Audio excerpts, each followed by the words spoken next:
play around with these assumptions all the time. Because when I meet new people and they ask me where I'm from, I do a little dance of white lies. And it goes something like this. If I'm in Boston, Massachusetts, and I'm going to talk to you for all of maybe 5 or 10 minutes, and you ask me, oh, hi, nice to meet you, chit-chatting, we go, where are you from? I'm from Chicago. That's it. I don't need to get into it. I don't need to explain myself more.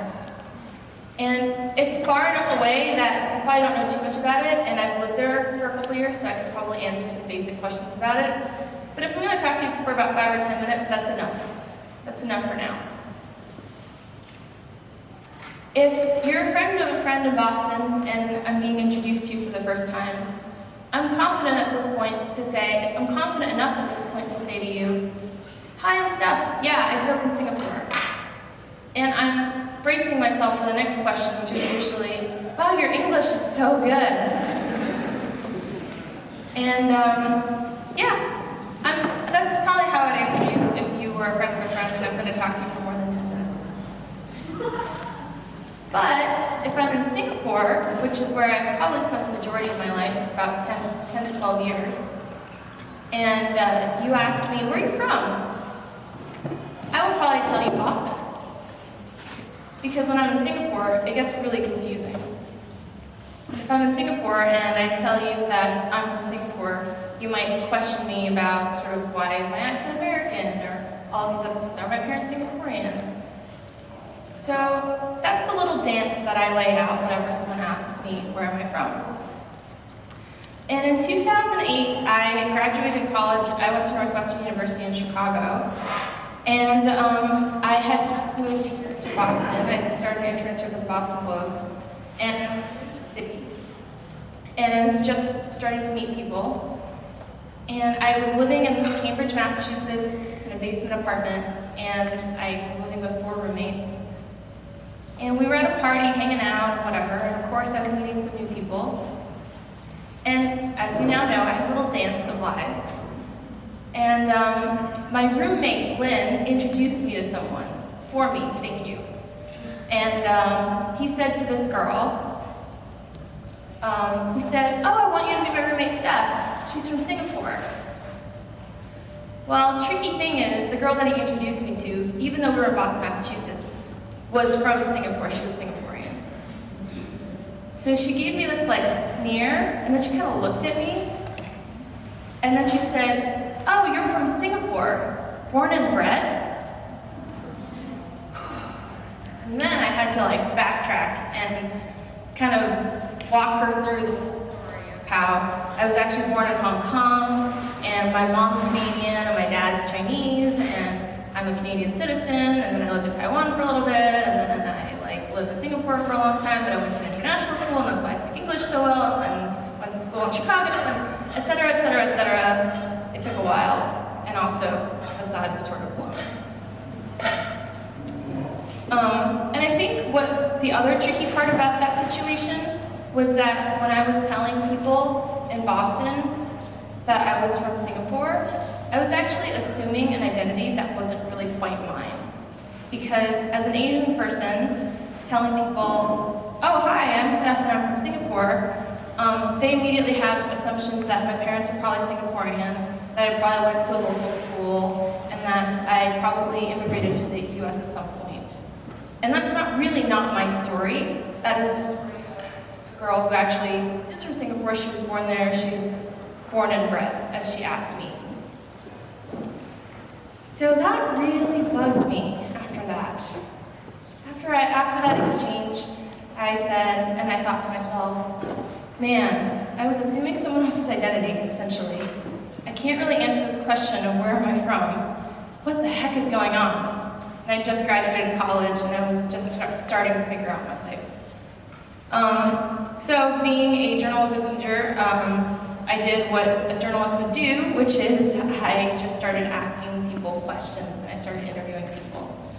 And I started interviewing friends and friends of friends and asking them, what do you say when someone asks you where you're from?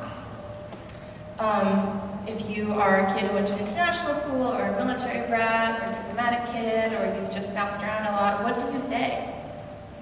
As it turns out, my little dance of white lies is not so unique, and that many of them would say it too, and I'm sure many of you are probably thinking, oh, I kind of do this a little bit too. And so, in trying to figure out this question, I founded denizenmag.com, which is this online magazine that I run. And the very first article I published on it was called "The White Lies That TCKs Tell." And in it, I'm unpacking the question, where are you from? And as I was thinking more and more about this question of where are you from, I realized that when you meet someone for the first time and they ask you, where are you from? What they're really asking you is, who are you?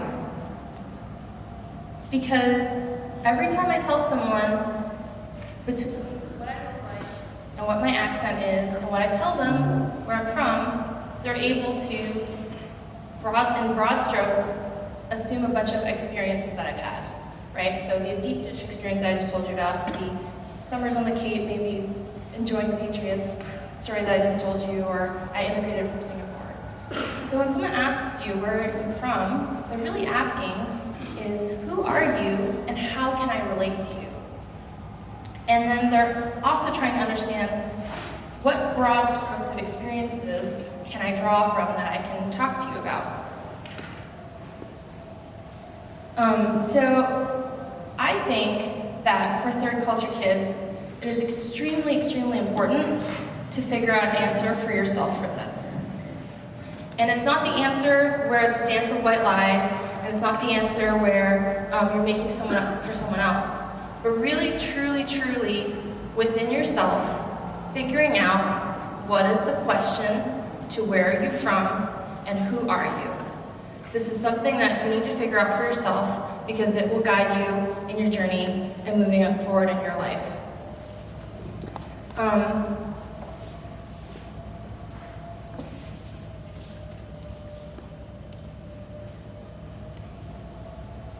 I wanted to share with you a few stories about how people have explored the topic of where are you from or home. And I think that for a lot of people, and for me especially right out of college, home was this magical place that I envisioned, that I would feel comfortable, and I would feel safe, and I would feel like I was me, and I felt like I would belong. And it was this magical, warm place that is very heavily leaned on in popular culture, and in movies, and in advertisements, this concept of this place where you belong. And in college, I was reminded of this every Christmas break or every Thanksgiving. Thanksgiving especially, because over Thanksgiving, all of my friends would go home and go see their families and have this place to return to. And for me, as both an international student and a third culture kid, there really wasn't a place for me to go. Not only because my parents were far away, so it was just physically impossible to fly that far and just go for a day or two, but also because going back to Singapore or going back to Hong Kong wasn't really home anyway. It wasn't the kind of home that my friends who all went home for Thanksgiving experienced. And I felt so jealous about it, and I also tried to replicate it in different ways, where I would either maybe borrow a home, like I would travel home with a friend and just crash with them for Thanksgiving, or I would grab a bunch of international kids and we would do international Thanksgiving in the dorms, or I was dating a guy for 1 year and I went home with him for Thanksgiving, so I was replicating it in all sorts of ways. So even though, theoretically, I understand that home may not necessarily be a physical place, the cultural implications of home and the way that people talk about home around me makes it feel so heavy that it needs to be this place as opposed to this concept that I live with. And I wanted to read two short quotes from two denizen writers. These are contributors to my magazine. They're two moments that they were feeling out of place in a physical place that they called home. So one of them, her name is Marie Gay, and she is a denizen writer who grew up in South Africa. but she left for Germany for a couple years and then came home. And this is what she wrote about her homecoming experience. Returning to your home country after years away is like opening your apartment's front door, and at first glance, everything looks the same. But then you notice the furniture, identical to when you last saw it, has been moved around. The bed is in the kitchen, the sofa is on the balcony, and all the dishcloths, which usually hang right there next to the sink, are pegged and signed softly on the tree outside. And everything feels real and unreal at the same time.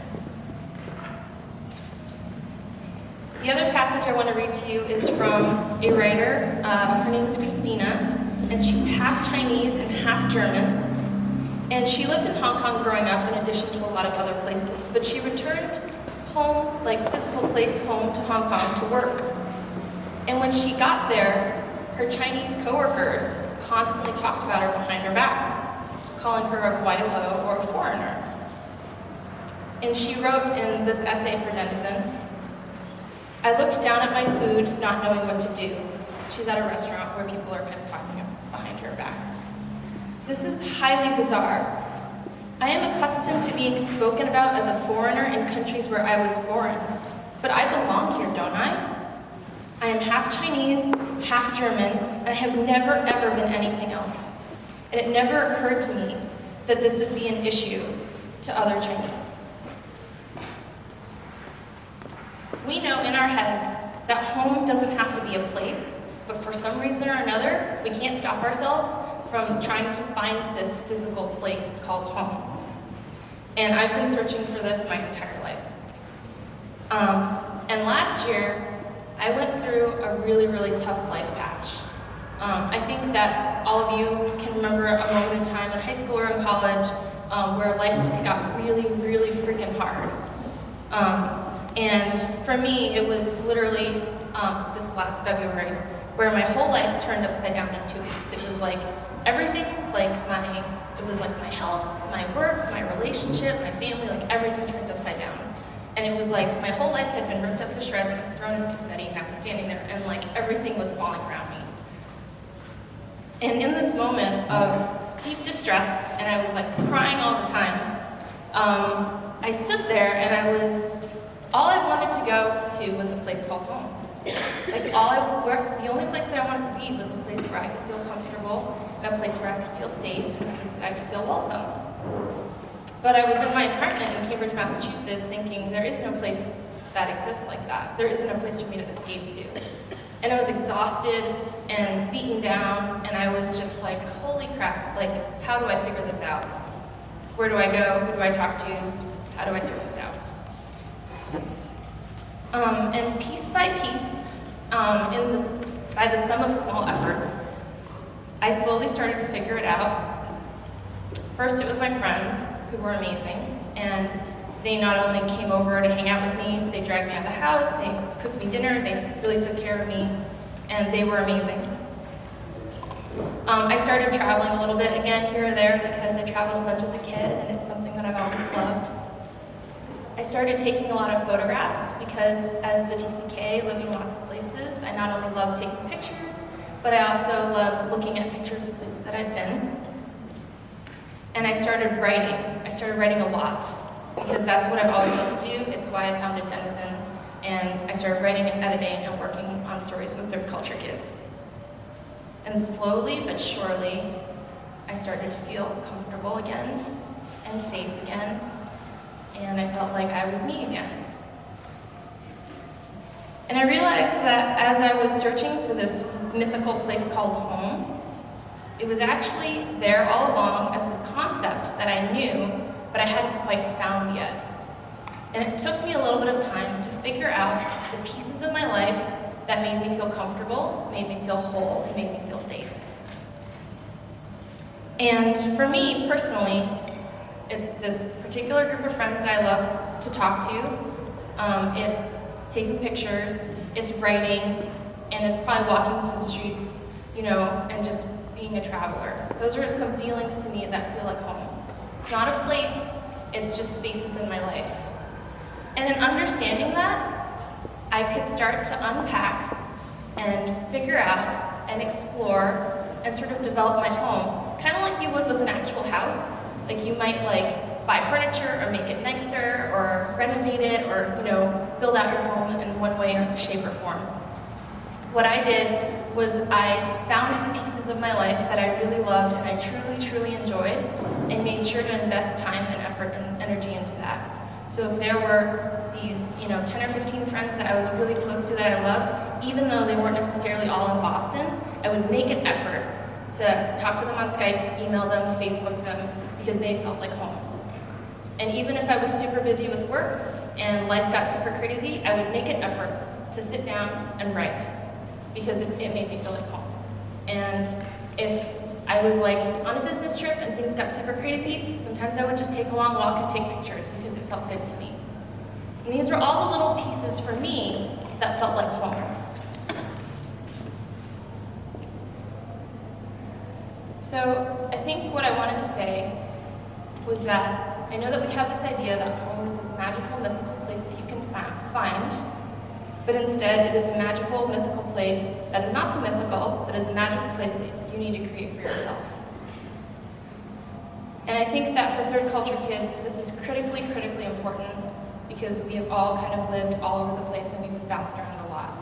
We've been bounced around a lot our whole lives, and sometimes I worry that third culture kids don't stop and take a breath from all of the crazy places that they're traveling and places that they're going, to stop and take a breath and think about what does home mean to me and how can I spend some time in my life to carve that out and create this place for me. And why is that important? It's important because when life gets really, really hard, you're going to have to go back to that place to ground you and find strength. That is one reason. Why is it important for your career? Because eventually, after you graduate college, you will have to take some big risks in your life and in your career. And in order to be able to take risks, you're going to have to know that there's a safety net that will catch you when you fall. And the safety net may not be a place. It is just a place a space that you create for yourself in your life. And it's important to take risks because big risks give you big gains, especially in careers. And finally, the other reason why it's important for you to find this home and this space for yourself is because, especially now that you're probably finishing up college or you're thinking about moving out to the world, you will have to make some really tough decisions in your life about where you're going to go, where you're going to work, where you're going to live, who you're going to spend your time with. And in order to make really good decisions for yourself, you need to know what place you come from and who you are in order to make smart decisions for yourself. So I implore you to please take a moment, ask yourself, where am I from? Where is my home? Who am I? And how can I find it? And know that this is going to be a long journey, and it'll take a lot of effort, but in the end, the payoff will be great. Thank you for listening. And if you're interested, please visit denizmag.com. It's my little home on the internet, and I welcome you all to come visit it. Thank you.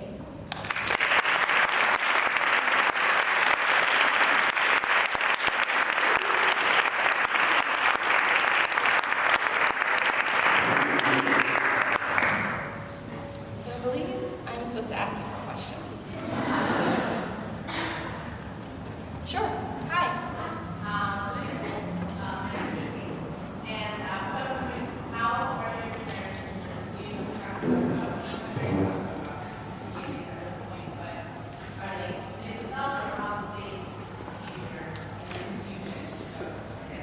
Yeah, sure. My dad loves my website. He's all about it. He reads every article and comments on stuff.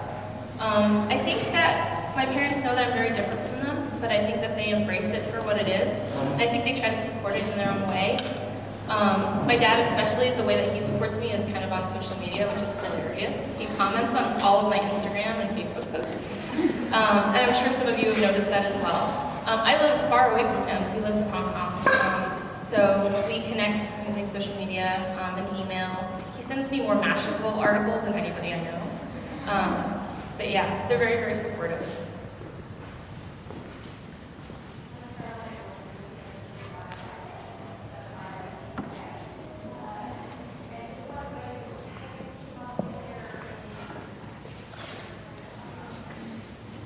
I just wrote a blog post a couple, like last week about like founding Denizen and that whole experience. It was a long time ago, it was 2008, and I looked back at old GChat logs and old email history to look at all the discussions. And I literally think it was just like a GChat conversation with like two friends, and we were just like throwing out all of these terrible ideas. And looking back at the names now, and I'm like, I'm so glad I didn't name the magazine that. But Denizen means a person who assumes the sort of like citizenship or identity of a place where they are currently. So it was a good fit, and it was better than like TCK magazine. So.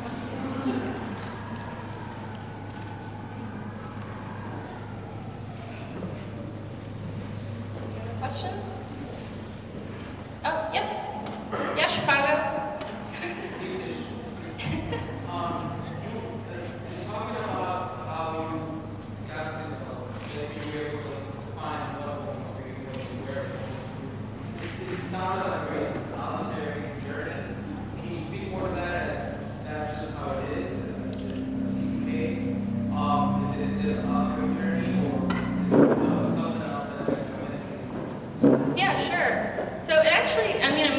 Very solitary, but it actually wasn't quite. Like, I was on the phone with my friends constantly, and hanging out with my friends, like all summer last year, I was probably out every single day with them. I think that figuring it out for yourself is solitary. I don't think that you can't use like outside things as a crutch, or have other people define it for you, or ask other people what they think it should be for you. I think that you need to figure that out for yourself. But that doesn't necessarily mean that you can't invite people into the space that you create. And I think that I really enjoy sharing what my vision of home, what my home essentially is, with my friends. And actually, in terms of physical space, this is just like a decision that I made, but my apartment in Cambridge is decidedly very, very open. I actually have people over a lot, and I'm very social that way, so I enjoy like cooking for them and having them over and things like that. But still, like discovering home and that sort of like figuring out what works for you is pretty solitary in that sense. Yes? How do you figure out or come to realize what works for you? Figuring out, in the process of figuring out, yeah. Or do you still dance at the dance weight lines as you start? Do you still plan to? Yeah, I think that I still use the dance of white lies that I always have. I think that my definition of home is much more internal and for me. And I think that in terms of like in a conversation or at a party, I will use what works in this situation, because you kind of need to get through day-to-day life, and you can't take 30 hours to explain your life to everybody. But that's okay, because instead, I think that when I was doing it in 2008, I was doing a little dance, and I was kind of unsure of who I was and why I was doing it. And I think now I more fully understand like why I was saying certain things. And if I get caught in the lie, I now know how to fully explain myself. Yeah, I think this is a journey that you will all figure out. You know, it's not something that happens overnight. It's something that you sort out as you get older. Steph, I wanted to thank you for sharing your story and kind of being willing to be vulnerable with such a large crowd. As a non-TCK, is there a question that you would have us pose of you in lieu of where you're from, or I don't know, some question that you had a little less stress associated with it? Yeah, I actually don't mind it, and maybe, I don't know, do you guys mind? I actually don't mind it anymore, because I'm sort of like, I'm used to it now, but do you mind it? Sometimes I like it, especially when it hurts. Yeah. But a question that I have to do is that I heard, which is great. Oh, interesting.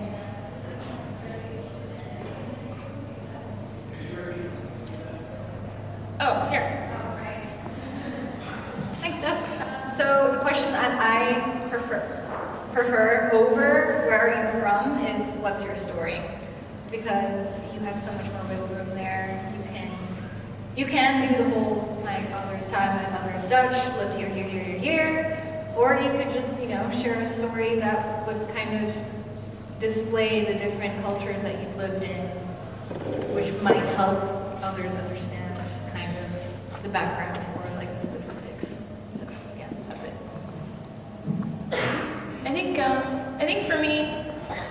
if I do answer one way or another, you know, I think it doesn't define who I am, right? I think that it's something that people use to start to get to know me, and then from there they'll figure it out. And it's okay if it's just a 5-minute conversation and they don't, it doesn't bother me. And if it's a longer term friendship or whatever and I get to know them, then yeah, like, absolutely. Like, they'll start with knowing that I grew up in Singapore, and then they'll figure it out as we go along. I have some coworkers that just found out that I'm Canadian, like, not too long ago. And they were like, what? And I'm like, yeah, isn't that crazy? Let me tell you that story. So.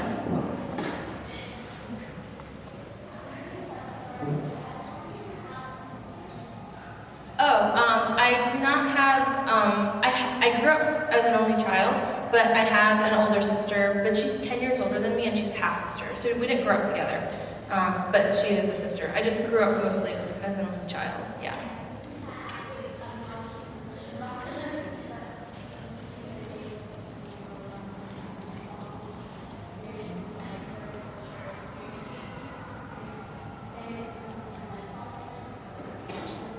Yeah.